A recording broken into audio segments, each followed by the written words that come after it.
Are you on edge? Come on. We live in challenging, edgy times, so let's lean in.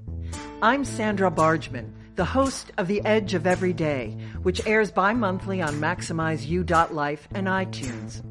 Tune in live with me and my friends and colleagues as we share stories and courageous conversations about pushing boundaries, exploring our rough edges, and walking between the worlds of what is and what is yet to be.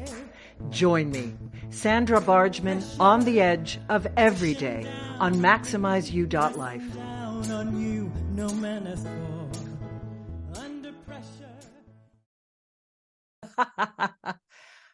All right. Hello, everyone. I am Sandra Bargman, and welcome to The Edge of Every Day.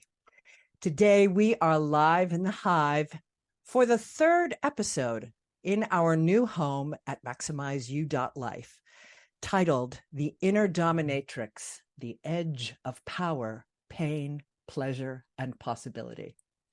Are you a change maker? Do you walk between worlds, between cultures, between systems? If you answered yes to any of these questions, The Edge of Every Day is the place for you. In a nutshell, this podcast is about pushing boundaries and exploring rough edges. Through conversations and shared stories with friends and colleagues, it's my hope that we can begin to understand our edges. And what I mean by edges is those places where we are fearful, those places where we are resistant to change, those places where paradox and contradicting identities live in our beliefs and in our understandings, both individually and collectively. We live in edgy, challenging times. We cannot keep looking away from the ugly, and silence is no longer an option. Life isn't black or white, it's both. And I want to talk about that. I want to face the tension of paradox, and I want to engage in the hard conversations. I want to explore the rough edges between our light-filled brilliance and our dark, shadowy corners. Because the more we recognize our own edges and get real about them, the more we can help others to do the same. And that, I fully believe, can help to change the world. So thanks again for tuning in. And without further ado, it is time to introduce our guest. You can tell I'm very excited. I'm in love with this woman. Dana Pharant is a woo-woo master with the power to see people's core issues. She has a strong penchant for personal development, is a borderline crazy cat lady, and she helps alpha men and women face their shit so they can feel more alive, have more sex, and make more money. Dana is a dominatrix, sexual high priestess, 5 times best-selling author. Stay tuned for number 6. We'll talk about that. And a 7-figure CEO. Welcome, Dana. Thank you so much. Your voice is just, it's fantastic. You should be like news anchor. It's like this news anchor. As you're reading things, I'm like just drawn in. It's beautiful. Oh, okay. Thank you. Well, I used to make a small fortune at voiceover work. I don't do too much of it because I don't have a home studio, but enough time has gone by and technology has, you don't have to have a ridiculous amount of technology in your home now. So I may revisit it and really get back into it a little bit more. That's part of the reason why the room is all pulled apart that we were talking about before, rethinking the configuration. I'm up in my attic.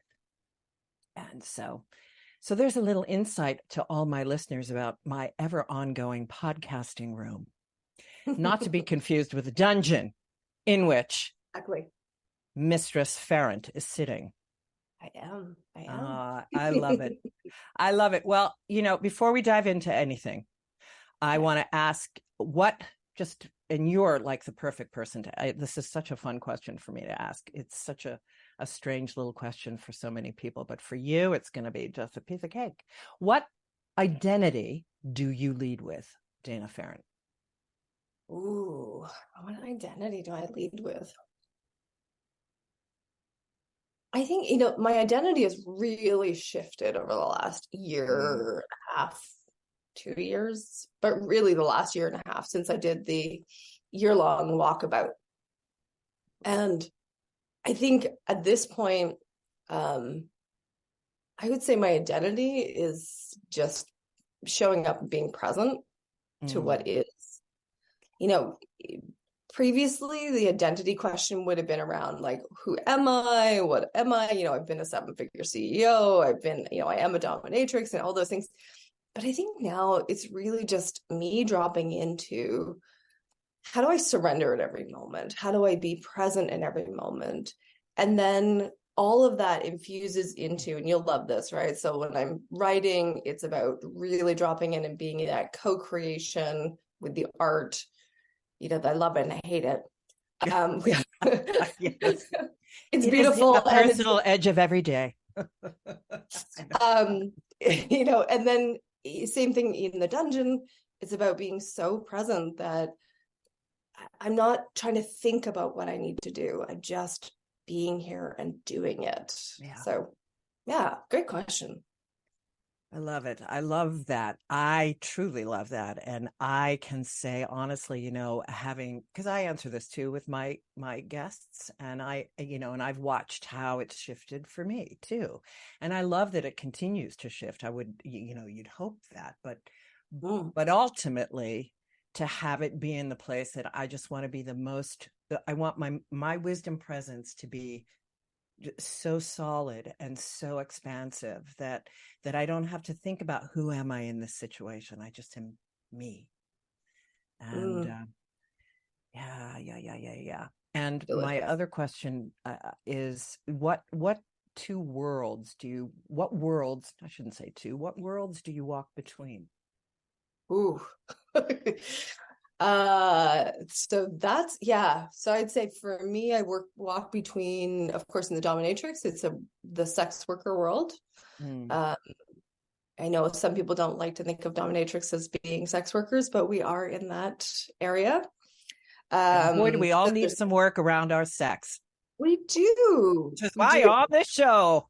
Oh. Yes. And then I think, I still have a foot in the business world, although I feel very disconnected from that lately. Oh, interesting.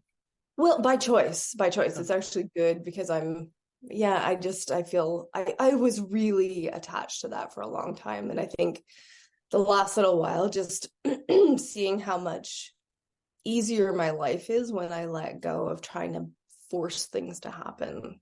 mm, Um, but I would definitely say that so I've got this one foot in the sex worker world, one foot in the artist world in with my writing, mm. and another foot. I don't know where the other pieces. I do feel like there's some other pieces, and there's definitely still a lot of questions of who do I want to be when I grow up, if Yeah. I ever grow up. I don't Right. Amen. know. Kind of sort of grow up. I know I hear Yeah. that. I hear that. Well, and I would say that you being so intuitive, another world that you pass through the veil Mm. to, the other world, a Yes. more Yes. mystical sense of being present in the world that, and That is yeah, very true. Yeah. yeah. Yeah. There's that whole, the sexual high priestess side, very much the energy side of things. And yeah, bringing all of it in. It's very Yeah, cool. it is cool. It is. Yeah, I walking the edges of communities is a particular fascination of mine, and something that I've discovered, how comfortable I am walking on the edges and not necessarily being in the center where status quo lives, Mm. and Yes. where you can hybrid and merge things in ways and potentially that other people can't see, in which you've done brilliantly in your life and all of the work that you've done. You've merged these seemingly very different things. I mean, so okay, I'm going to dive into the next one because when I said I was having a dominatrix on to a couple of friends, they're like, "Whoa," of course, like the cliche reaction, and Right. that. I mean, quite honestly, I get it. We've all been conditioned with that. Yes. When I went to seminary, I had a really close friend in one of the circles that I did. We worked in groups together throughout the year. And her sense of sacred sexuality was very awakened during her seminary journey, and which is where she wanted to focus her ministry, if you will. And, and she created a business, picked up and moved down to Washington, D.C. And, we were just catching up one day and I said, how's it going? How did the move go? Blah, blah, blah. She goes, you would make such a great dominatrix. You would make a shit ton of money. And I was like, okay, I can get that. But I mean, so on the one hand, it was like, yeah, I can get that. I can be a big personality, but that was like the cliche idea of what it is, that this big, strong, power over woman doing the thing.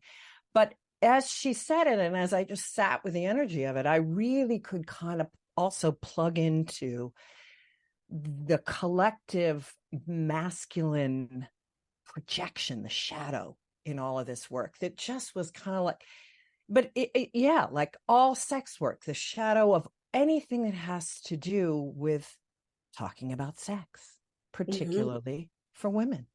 Yes. Unbelievable. There's so much to dive into in this topic, really. Okay, so totally. Yeah.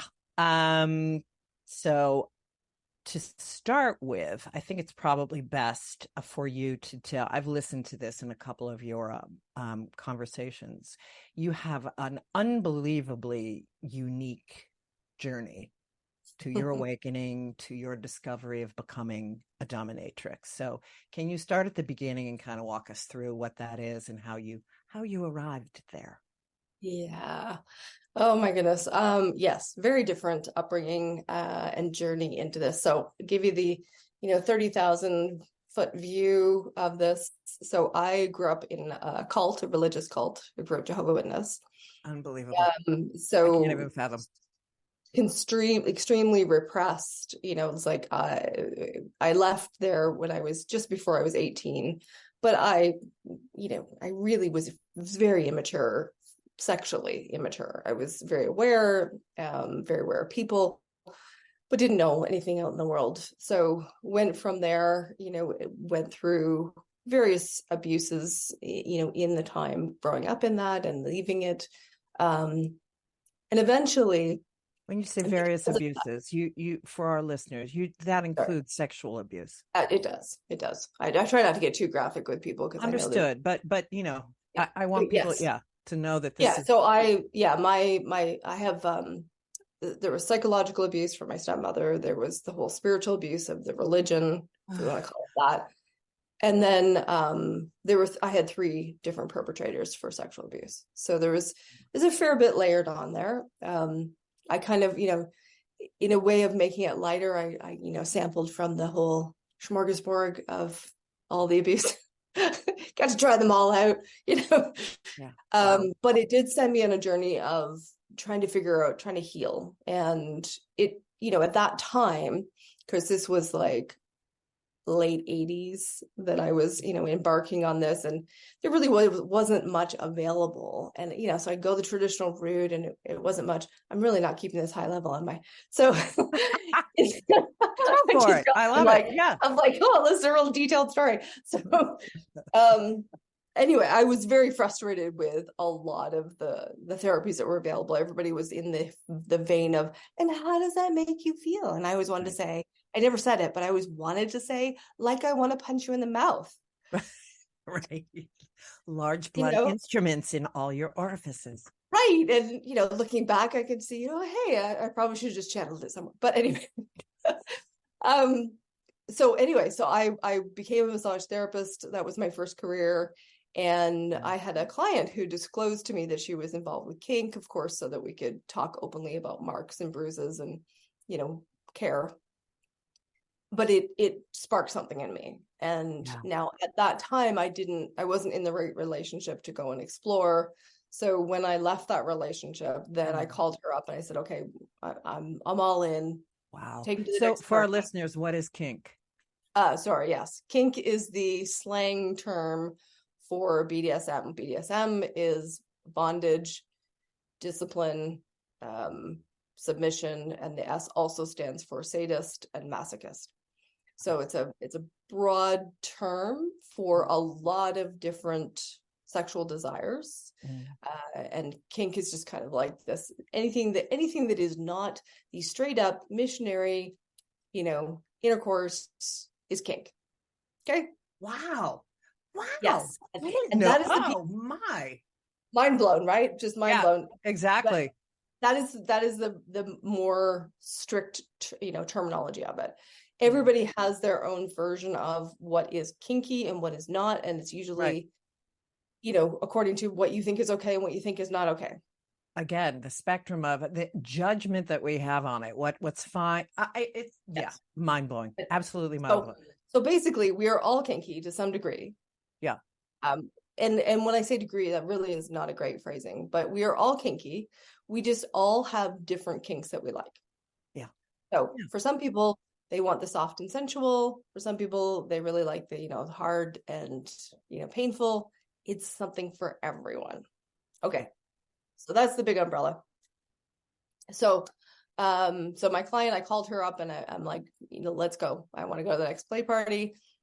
And I was like all determined that I was just gonna I'm just gonna watch, I'm just gonna observe, I'm just gonna check things out. Half an hour later, I've got handcuffs on, and my friends who were keeping an eye on me, they're like, just checking things out. Yeah.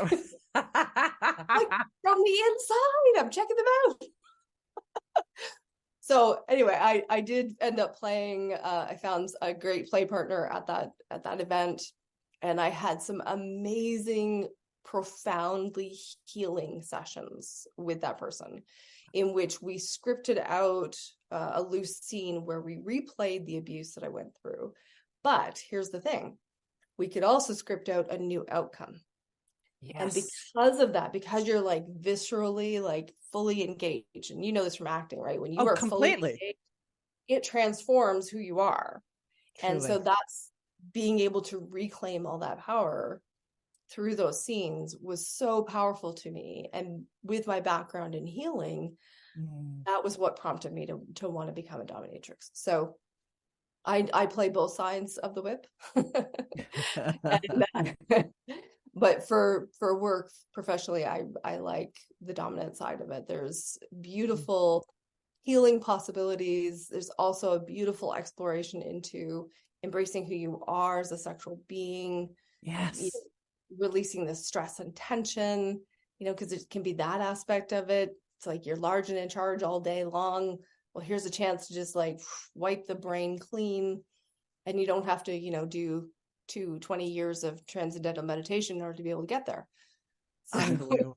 This is so unbelievable. And this makes me think of also when I'm at spiritual counseling, I worked in a wellness center, and spiritual counseling sessions was very much about talking at the start of it, but I started to implement role playing and monologuing into it. And it was, the growth and the physical change was so much faster, and almost like kind of my version of drama therapy, if you will. But the somatic element of it, just getting it in the body and acting it out, is so profound. And it's almost, and this is the mystical part of it, the time travel, like the fact that you could rescript it. You were time traveling. Unbelievable. So, okay, so you like, so now you're a dominatrix. What is the theme? What is the largest theme that emerged out of this work for both yourself and your clients? I mean, if you do have a large theme, or I would say biggest few themes. Well, I mean, in all of my working time, no matter what modality I'm using, it's always been guiding people to surrender. And I didn't see that until I really started to A, go on my year-long walkabout, and B, drop back into the dungeon professionally. So which is all about surrender. Like we talk about that.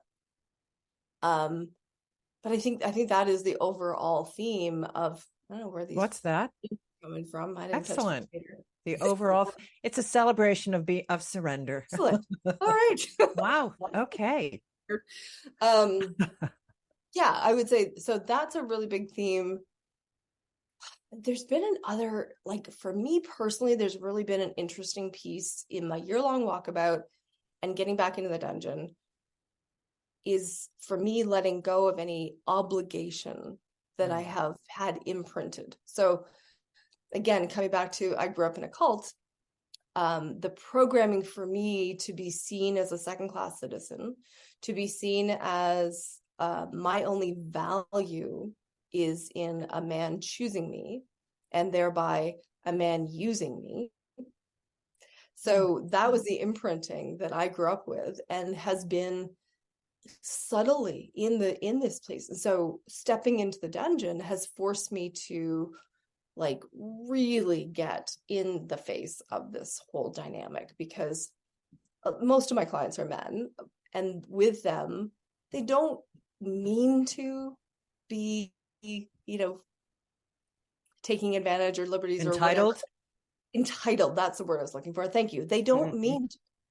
They truly want they've to been socialized their entire life. Exactly. And especially around money, like there's this whole power dynamics. And so I've really had to do things that are very uncomfortable for me, but are necessary. And it's really helped the client because they've been able to drop in and surrender. So one client in particular stands out for me. He's been to a lot of different dominatrixes over the years. It's been like 30 years he's been going to see people off and on. And nobody's ever really, held him to this space of you need to prepay for a book of sessions and drop in and surrender. And I did. I was like, you need to pay for 10 hours up front. You're gonna do hour and a half sessions, not hour. He wanted hours. It was also the thing of he wanted to ejaculate, and I'm like, no, that doesn't happen in my dungeon. And it's not that I'm not okay with that. It's just that it fucks with the power dynamic. Sorry, I just forgot to ask. Yeah, no, it's all fine. I have a saucy good. mouth as well. Excellent. So, so with those things, it was like, no, these are the pieces. And so for me, when he's like pushing back about the money, can we do this? Can we do that? It's like, oh, he's like complaining about the tax being put on it because I run things legitimately, all of this. And I was just like, okay, breathing through it. And I got to hold firm.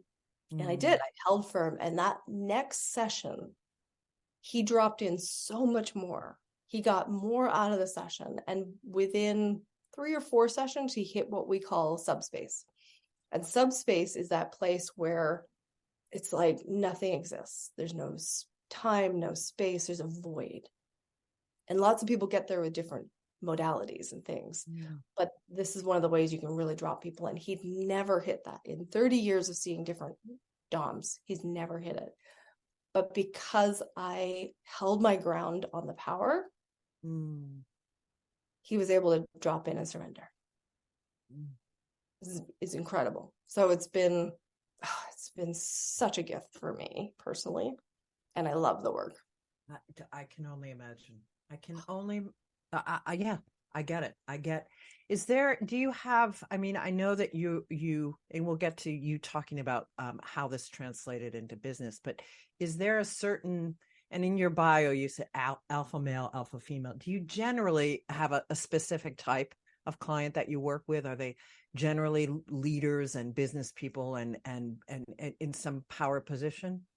Yeah, typically. I mean, having my own business background, I do tend to attract business owners. There's that piece, whether I'm doing coaching or dominatrix work, like in the dungeon, things are not cheap. Yeah. So it does, right? Yeah. So it's gonna attract executive level and business owners typically. Yeah, that makes sense. That absolutely makes sense. Yeah. Wow. Where to go? I had while you were talking, I had a question and it went poof, which reminds me, I watched your quick little talk about how you most recently were talking in just recently in Toronto changes and you mentioned that you had menopause brain and it sort of opened up this whole thing about remembering, and I was like, go girl, menopause is another closet you've opened. And I'll tell you what, I went to menopause in COVID, first year of COVID. I talk about the depression of COVID and menopause, like awful. And the lack of information out there and the lack of people wanting to talk about it. Even my own doctors were like, it's growing. I have to say, it is really, I find that maybe it's just because I'm seeing it and because I'm talking about it. But I'm not talking specifically of like, here's what you do for menopause. I'm just like, you know what? I'm in it. This is what's going on. Well, I think, the fact that you're just willing to talk about it and not be embarrassed about it or push it back in the closet, all of these things. And I mean, sexual orientation and sexual desire and sensuality and all of that,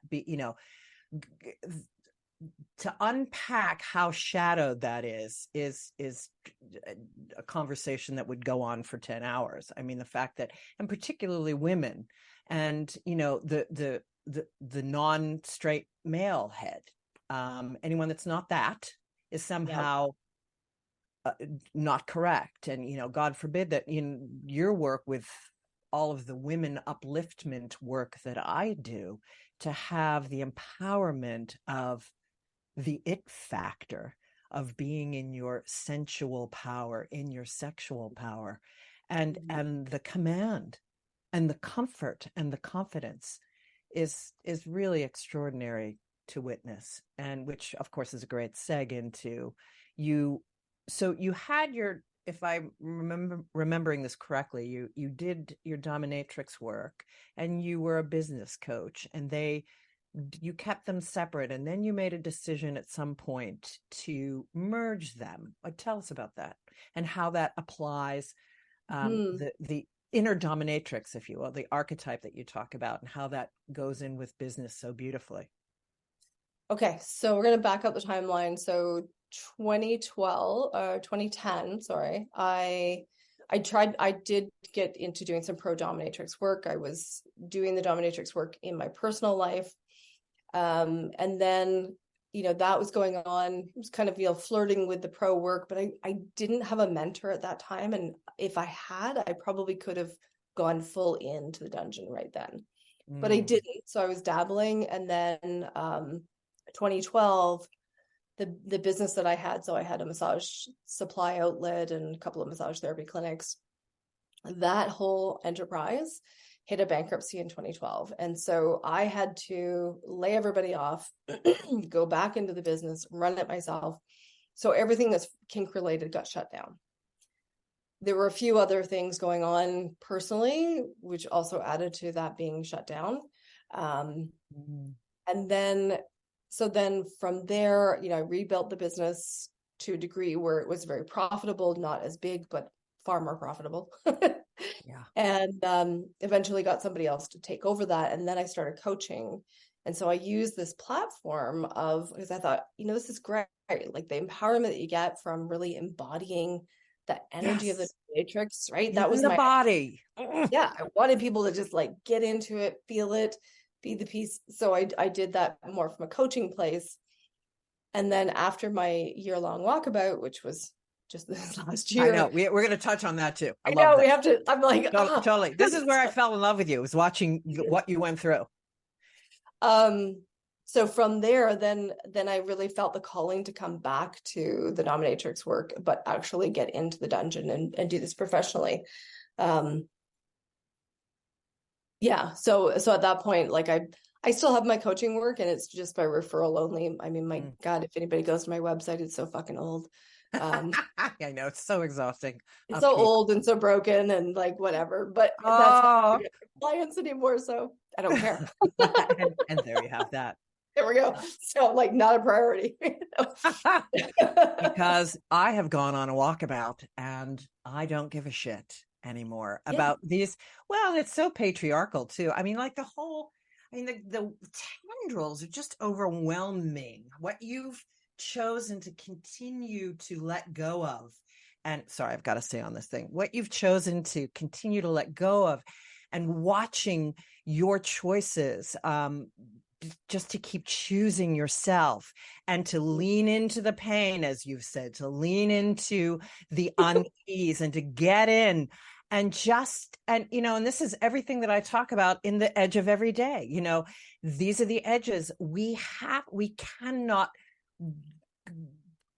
medicate this away and run away from it. It's always, the shadow will never be transformed if we don't walk in to the unease, both individually and collectively. So you made this choice. First, I forgot to tell everyone, which I love to do, tell people how I know my guests. Okay. I know you through our mutual friend, Cindy Ashton. And just a shout out to her. Thank you for that, Cindy Ashton. And I had Cindy on the show when I was at Talk Radio. She's episode number 45, folks. So go check her out. But she introduced me to Dana. And so then I followed Dana on her extraordinary nomadic journey. And you tell the story. You got rid of everything and went on this journey. I did. Yeah. So I realized that my marriage I had outgrown it. I changed. He didn't. That's the crux of it. And so then he bought me out, and then I sold all the rest of the stuff pretty much. I got everything down to, I had 20 bins I put in storage and hit the road without much of a plan. Any plans that I had were plans that were in my head, and the universe quickly showed me that it wasn't about my plans. Yeah. No, guess what? You're not going there. You're going here. No. Right. Like thought I was going to go to the Yukon in the fall, and no, you're going to go to Montreal, and had a way better time because Montreal was fabulous. So in that, the year long was about getting my master's in surrender, really dropping into this being a way of life.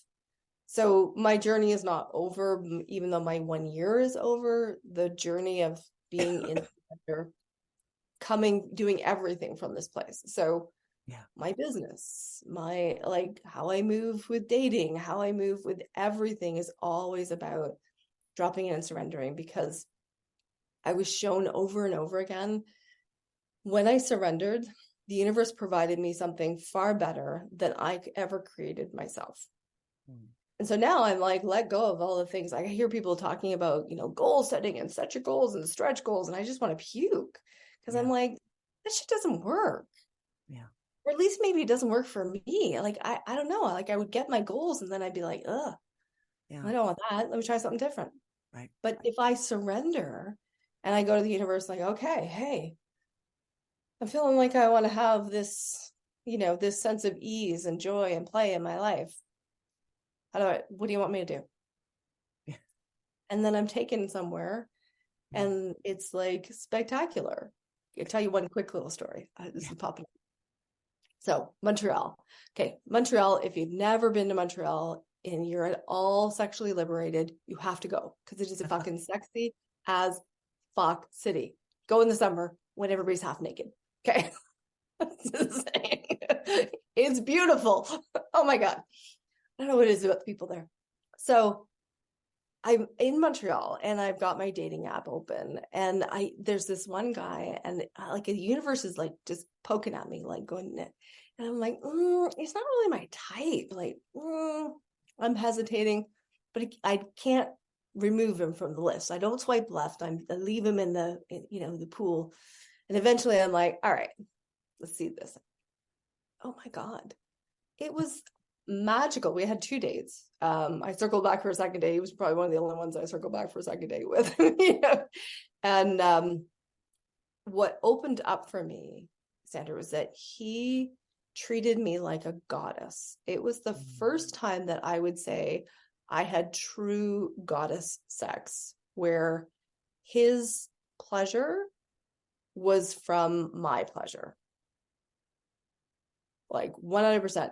It was the first time that he I'd had any guy who he's like, I don't care if I come. I don't care. This is like, your orgasm is far better than anyone I could have. And I'm like, what the hell? The antithesis, right? Exactly. That most women have been socialized with, I mean, this makes me think of the question I asked you in our conversation, what is the percentage of people that you think are fulfilled in their sexuality, fulfilled or having fun in their sexuality, their sensuality, their sense of sex, period, titillation, even. And you said 85% to 90%, maybe even 95. I like, are not having, are not yes, fulfilled. yes, not remarkable. No, but I mean, it's that socializing and that, the patriarchy, the putting down of anything, making it wrong and scary and dirty and unpowerful and messy, and that all the female things just are not enough, not good. They're just dirty and foul. Oh, the work you're doing is so extraordinary. So you're back. You're off your nomadic journey. Never say never that it won't happen again. Right. Who knows? I mean, I am in a week and a week tomorrow, I will be flying back down to Costa Rica. So I'm going to go back down to one of the locations that I was at and do some deeper healing, which would be beautiful. I love it. I can get out with the dolphins. Oh, yeah. I'll say hi. That's right. Rub it in. Thank you. Yeah. Anytime. Yes, maybe I'll come down and visit you. Who knows? Excellent. Please do. Well, we are coming to the end, which I just feel like I've just opened the suitcase, and I will definitely ask you to come back at some point. Please, please, please. Yes, and then maybe we'll pick a topic and stay on point. Right, and dig down a little deeper. But this is a great first one. So, I do want to ask you this, even if we go over a little bit. That's all good. Where is it? Your books. Your 5 unbelievable books, and we'll quickly stop on your 6th one that you're writing now. But I wanted to ask you, having written 5 books is extraordinary to me. I've done a chapter in a friend's book, and which was revelatory for me. It was really quite something. So I want to ask you, which book was the most difficult or scary to write, or which book writing experience changed you the most profoundly, and why? I mean, they all did, but definitely the one that I'm doing currently. So prior to this one, it would have been the Become a Badass in Business, which is the Inner Dominatrix Guide series. And that was my first time in really showing my story and being vulnerable. And then what I'm writing now is, of course, all my adventures of my nomadic journey, which I describe to people is a Eat, Pray, Love meets 50 Shades of Grey. With a whole lot more sex. Excellent. and an unhollywoodized version of it. Yes, very unhollywood. Yeah. So you can actually learn some things about your sexuality through that. It is my journey. It is my story. And there's a lot of things. This is that piece of being, in that co-creation with the universe. I'm being prompted as to what goes in the book. And I tell you, there are some things that I would rather not put in the book. Yeah. Really. I've had words with the universe, and no, but they have to go in the book, because it's about being real. It's about being honest. It's about showing. Yes. Yeah. Showing the good and the bad, right? Showing the edges. The edge. It. Oh my God. So, because we can't change the world until we get real about what is. Yeah. So there's a lot of things that I'd rather not showcase to people, because here I am, showing up as a dominatrix, and there's these things where I'm like, you made that choice. But I also share, the hindsight of looking at it now, so that people can understand it's this is a journey. This is not, I'm not stuck in that place. But I think for a lot of, women in particular, there's going to be some really beautiful, juicy pieces for them to identify with, and to maybe practice some self-forgiveness of where we've all done these kinds of things. Yeah. Right. Self-forgiveness, self-compassion. Yeah. And opening the door for better sex. Yes. Asking for more fulfilling. More fulfilling. Yeah. Better orgasms. Yeah. My Which mantra. will just put you in a place of the embodiment. I mean, to be able to feel that and to walk with that sensuality, that aliveness.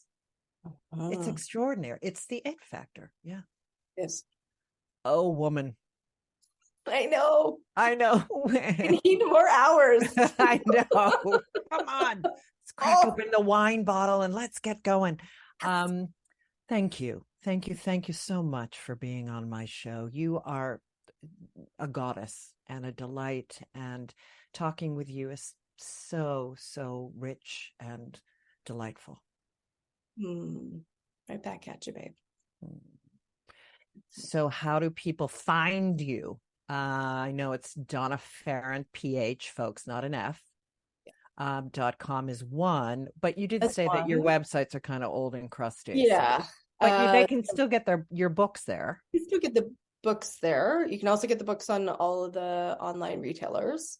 Although the Badass Intuition is only available on Amazon. Okay. Interesting choices. But anyway, all learning. Yeah. So I would say, that would probably be a good place to start. Maybe connect with me on LinkedIn. Yes. If I'm going to show up at a social media platform, it's more likely there. And maybe send me an email to get on the list for when the book is done. So Dana@danapharant.com. I love it. Well, I want a copy, my own signed copy from my friend Absolutely. Dana. Thank you. Well, just a little couple things to say about the Edge of Every Day, folks. The podcast is dropping bi-monthly on the 15th and the 30th. So we are, this is the 7th. So and happy Hanukkah. Those who will be listening, today's the first day of Hanukkah, but it'll be dropping on the 15th. And also a quick mention that you can see all of my original 56 episodes that were first done on talkradio.nyc. They are all on my YouTube channel, which is Sandra Bargman, On the Edge of Every Day. So thank you again, Dana Pharant. Any last words before we say goodbye? No, this has been absolutely lovely, as I anticipated, because you are an amazing human being. Oh, I receive and I mirror back to you, my friend. Thanks everyone for listening. Remember, you are always at the edge of the miraculous. Till we speak again, take good care.